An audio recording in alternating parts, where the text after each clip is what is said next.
اعوذ باللہ من الشیطان الرجیم بسم اللہ الرحمن الرحیم الحمدللہ رب العالمین الصلاة والسلام علی اشرف الانبیاء والمرسلین سیدنا و نبینا ابی القاسم محمد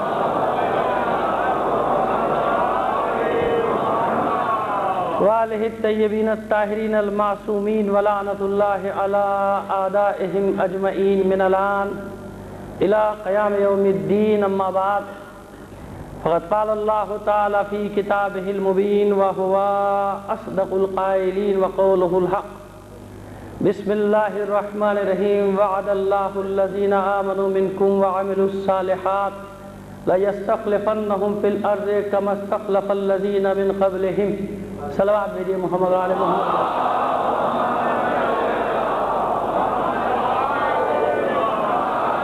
یہ ایام عزا کی عشر عزا کی پہلی مجلس آپ سے درخواست کریں گے اپنے تمام مرحومین کے لیے، خاص طور پر شہدائے ملت کے اصال ثواب کے لیے ایک سورہ فاتحہ پڑھ کر بخش دیجیے گا۔ بسم اللہ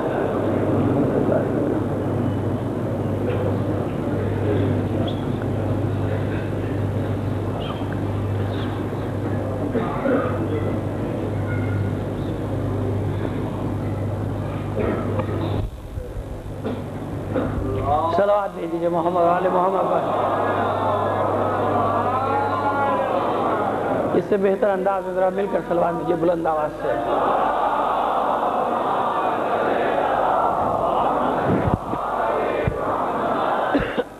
موضوع کا تو اعلان آپ کے سامنے ہو چکا، عصر جدید، عصر حاضر اور عقیدہ انتظار، اس پہ بات کریں گے ہم۔ اس کا شرعی پہلو کیا ہے، عقل اس بارے میں کیا کہتی ہے، فطری تقاضے کیا ہیں اور سنت الہی کیا ہے، آیا انتظار کے عقیدے کی ضرورت ہے یا نہیں ہے، اس پہ بات کریں گے۔ اگر ضرورت ہے تو کیوں، اس کا فائدہ کیا ہے، اس کے نقصانات کیا ہیں، ان تمام پہ بات ہوئی۔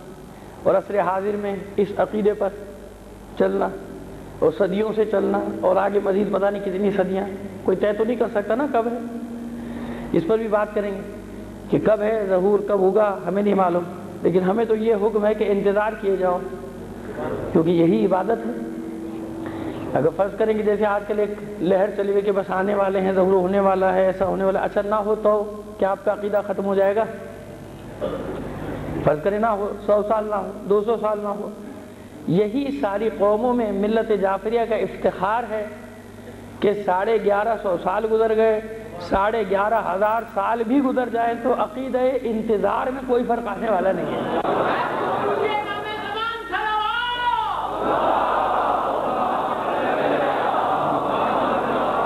ایک بات یہ افتخار ہے تشیع کا، جیسے عزاداری آپ کا افتخار ہے نا، کسی قوم کا انتظار پہ ایسا عقیدہ نہیں ہے جیسا آپ کا عقیدہ۔ میں چیلنج کر رہا ہوں، میرا دعویٰ ہے، کسی کا ایسا عقیدہ نہیں۔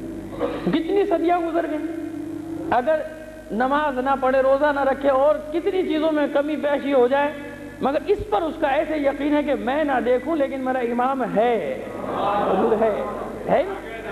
یہ بنیاد ہے آج کے دور میں جو میں نے اس کو عنوان قرار دیا اس عشرے کا، کہ ہر پہلو سے بات کریں گے۔ دیکھیے جو مختلف حوالوں سے ہمارے اندر کام ہو رہا ہے نا، تو دوست بھی ہیں، دشمن بھی ہیں، ہر طرح کے کام بھی کر رہے ہیں۔ بعض اوقات ایسی طرف لے جاتے ہیں کہ بات تو صحیح ہے لیکن غلط سمت میں لے جانا چاہتے ہیں لوگوں کو، یعنی بات صحیح کرتے ہیں، کلمۃ الحق یراد بہا الباطل، کلمہ حق کا ہوتا ہے مگر مراد باطل ہے نا۔ تو ان سب چیزوں کو دیکھنا ہے کہ یہ عقیدہ کیسا ہے، کیوں ہے، کہاں تک ہے، کس نے یہ عقیدہ دیا ہے۔ یا مثلا اس غلط فہمی پر بھی بات کریں گے، جیسے آج کل ہم نے سنا کہ کہیں بہادری کے صاحب جو وقت کا امام ہے اس کو تو پکارتے نہیں مدد کے لیے، اس کو پکارنا چاہیے، باقی کو نہیں پکارنا چاہیے۔ نہیں، ایسا نہیں ہے، یہی افتخار ہے۔ یا علی مدد کا بھی یہی افتخار ہے کہ اس نعرے کو بھی مٹانا چاہا تھا تو آج تک باقی ہے۔ یا تو یہ غلط فہمی میں نہ پڑیے گا، نہیں، علی کو پکاریں، حسین کو پکاریں کہ امام زمانہ کو پکاریں، سب ایک ہی بات۔ یہ غلط فہمی ہے کسی کی۔ الاجل اپنی جگہ پہ کہا جائے گا، یا علی اپنی جگہ پہ کہا جائے گا۔ ایسا نہیں ہے کہ کوئی امام تھا اب نہیں ہے۔ بات سمجھ میں آ رہی ہے؟ کہ یہ غلط فہمی نہ رہے کہ علی تو امام تھے اب نہیں اب یہ ہیں. کوئی امام بن ہی نہیں سکتا جب تک پہلے کی تصدیق نہ کر دے گا. جیسے کوئی نبی نہیں ہو سکتا جب تک پہلے والے نبی کی تصدیق نہ کر دے. تو ان غلط فہمیوں پہ بھی بات کریں گے کہ غلط فہمیاں نہ ہوں.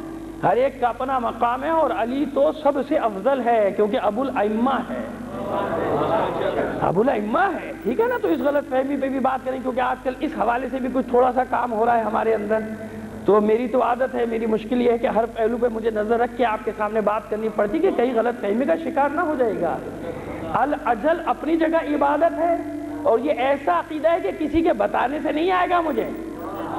یہ تو گود میں میری ماں مجھے بتا دیتی ہے, جھکو نہ سکھاتی ہے تو بتا دیتی ہے کہ جس کے نام پہ جھکنا ہے وہ ہے. یہاں بہکایا تھوڑی جا سکتا مجھے, کوئی تھوڑی بہکا سکتا ہے مجھے آ کے کہ صاحب آپ اس کو پکارتے ہیں جو نہیں ہے اس کو پکاریے. کیا مطلب ہے اس کو پکاریں اس کو نہ پکاریں؟ نہیں, یہ تو وہی والا مسئلہ ہو گیا جناب. محمد رسول تھے کہ رسول ہیں؟ یہ ایسا نہیں ہے. تو بس یہ ہر ایک کا اپنا اپنا مقام ہے. یہ میں نے ابھی تمہید مقدمہ باندھا ہے, انشاءاللہ زندگی رہی جو 9 مجالس 10 مجالس میں تفصیل سے ایک ایک چیز پر بات کرتے چلے جائیں گے. امامت کا محور بھی اس میں آ جائے گا, قانون مرکزیت بھی آ جائے گا. یہ ہمارا موضوع اس لیے ہم نے آپ کو بتا دیا کہ عصر جدید میں ضرورت کیوں ہے, کس لیے ضرورت ہے. حوصلہ دیتا ہے یہ عقیدہ, حوصلہ دیتا ہے یہ عقیدہ, میدان میں کھڑے رہنے کی قوت دیتا ہے. یہ عقیدہ بتاتا ہے کہ گھبراؤ مت, کوئی بھی تمہارا ساتھ نہ دے جب بھی تمہارا ایک والی اور سرپرست موجود ہے.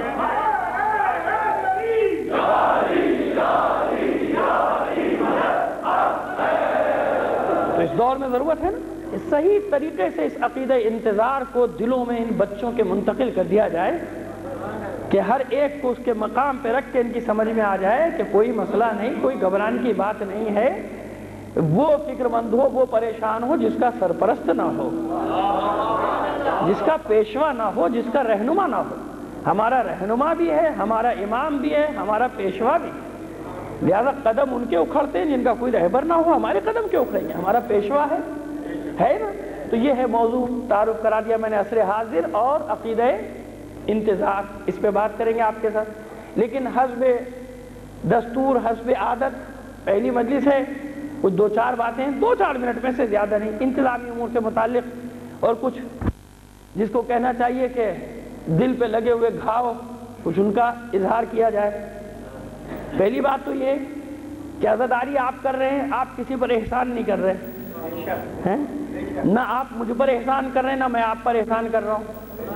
تو یہ گمان اور یہ غرور اور یہ سب پھینک کر آیا کیجئے حسین کی مجلس میں جا رہے ہیں, کسی پر احسان کرنے نہیں جا رہے ہیں کہ اگر ہم سڑک پہ نکل آئیں تو بس اب ہم کسی کو نہیں دیکھیں گے, اس سے لڑیں گے بھی, اس کو ڈانٹیں گے, اسے جھگڑے گے کیونکہ جی ہمارے دن آ گئے اب تو ہماری مجلسیں ہوں گی. کیا مطلب ہے اس کا؟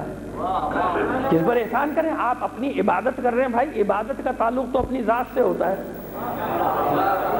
جتنا خلوص ہوگا وہ اللہ کی بارگاہ میں دیکھا جاتا ہے. یہ تھوڑی دیکھا جاتا ہے کہ آپ کتنے اکڑ خان ہیں, یہ سب تھوڑی چلے گا وہاں پہ, ایسا تو نہیں ہے نا, یہ نہیں چلتا, بلکہ خلوص دیکھا جاتا ہے. تو جب گھر سے نکلا کرے تو یہ سر جھکا کے چلا کرے, زیادہ کوئی اس طرح سے نہیں کہ لوگ سمجھے کہ پتہ نہیں لڑنے جا رہا ہے کہ پتہ نہیں کیا کرنے جا رہا ہے. ایک بات یہ انتظام سے متعلق ہے, جب آپ مجلس میں آ رہے ہیں تو یہ جو جتنے بھی باہر کھڑے نا اسکاؤٹس کے بچے, یہ کس لیے کھڑے ہیں؟ آپ ان سے کوئی افضل ہیں کیا؟ کیا سمجھایا آپ نے؟ نہیں, بلکہ میں تو یہ سمجھتا ہوں کہ میں ان سب سے حقیر ہوں, میں ان سب سے کمتر ہوں. یہ مجھ سے افضل ہے, یہ مجھ سے افضل ہے, وہ مجھ سے افضل ہے بھائی. وہ آپ کی خدمت کے لیے کھڑے ہیں, آپ ان پہ روب کس بات کا دکھا رہے ہیں؟ کس بات کا روب ڈال رہے ہیں آپ؟ اس پر احسان کرنے آئے, کس پر احسان کرنے آئے؟ بی بی پر احسان کرنے آئے, امام حسین پر احسان کرنے آئے, کس پر احسان کرنے آئے؟ آپ اپنی عبادت کے لیے آ رہے ہیں, وہ تو آپ کی خدمت کے لیے کھڑا ہے, اس کا تو شکریہ ادا کیجئے کہ بھائی آپ ہماری گاڑیاں پار کرا رہے ہیں, آپ ہمیں راستہ دکھا رہے ہیں, آپ ہماری حفاظت کے لیے کھڑے ہیں. تو پھر اس کو اس نظر سے کبھی سوچا کیجئے نا کہ وہ تو بیچارے آپ کی خدمت کے لیے کھڑے ہیں, آپ ان پہ روب ڈال رہے ہیں خواہ کا. کس بات کا روب ڈال رہے ہیں آپ؟ کس پر احسان کر رہے ہیں آپ؟ ایک بات, اب وہ اسکاؤٹس ہوں یا پولیس کے سپاہی ہوں یا ٹریفک کے سپاہی ہوں یا رینجرز کے سپاہی ہوں, ہمیشہ میں سپاہیوں کی بات کرتا ہوں, افسران سے میرا کوئی واسطہ نہیں, کوئی تعلق نہیں. یہ بیچارے جو ڈیوٹیاں کر رہے ہیں یہ آپ کے لیے کھڑے ہیں نا بھائی, تو کسی سے لڑنے جھگڑنے کی